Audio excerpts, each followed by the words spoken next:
नमस्कार दोस्तों, हम आपके सामने हाजिर है एक नई कहानी के साथ। अकबर का साला। अकबर बीरबल की कहानी। अकबर का साला हमेशा से ही बीरबल की जगह लेना चाहता था।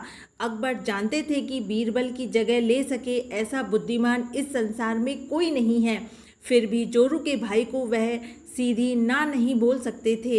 ऐसा करके वह अपनी लाडली बेगम की बेरुखी मोल नहीं लेना चाहते थे।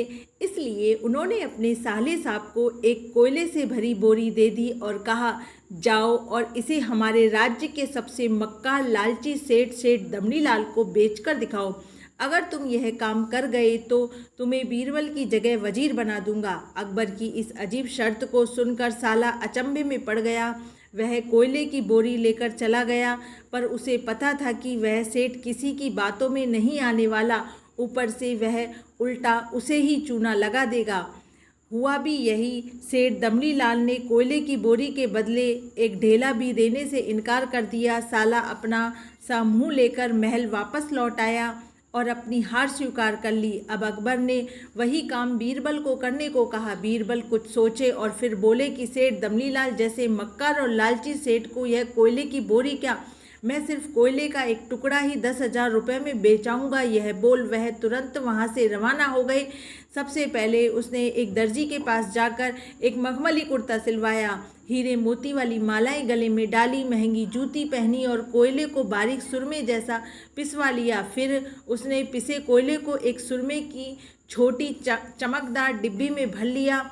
इसके बाद बीरबल ने अपना भेष बदल लिया और एक मेहमान घर में रुककर इश्तिहार दे दिया कि बगदाद से बड़े शेख आए हैं जो करिश्माई सुरमा बेचते हैं, जिसे आंखों में लगाने से मरे हुए पूर्वज दिख जाते हैं और यदि उन्होंने कोई धन गाड़ा है तो उसका पता बताते हैं। यह बात शहर में आग की तरह फैल गई।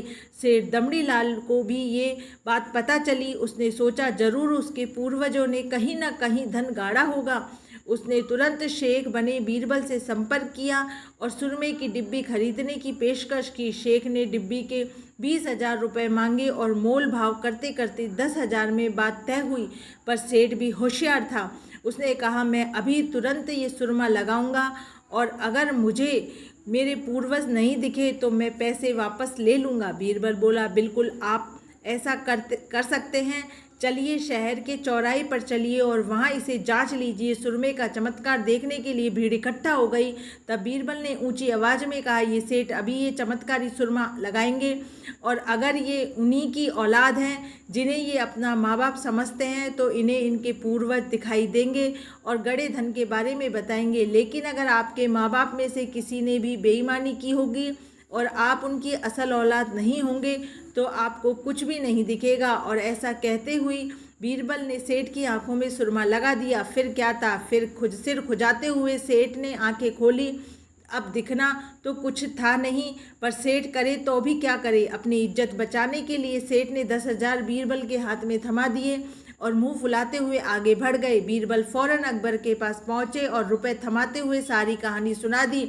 अकबर का साला बिना कुछ कहे अपने घर लौट गया और अकबर बीरबल एक दूसरे को देखकर मंद मंद मुस्कुराने लगे। इस किस्से के बाद फिर कभी अकबर के सारे ने बीरबल का स्थान नहीं मांगा। जय हिंद, थैंक यू। आगे हम इसी नई कहानी के साथ दोबारा मिलेंगे, तब तक के लिए बाय बाय।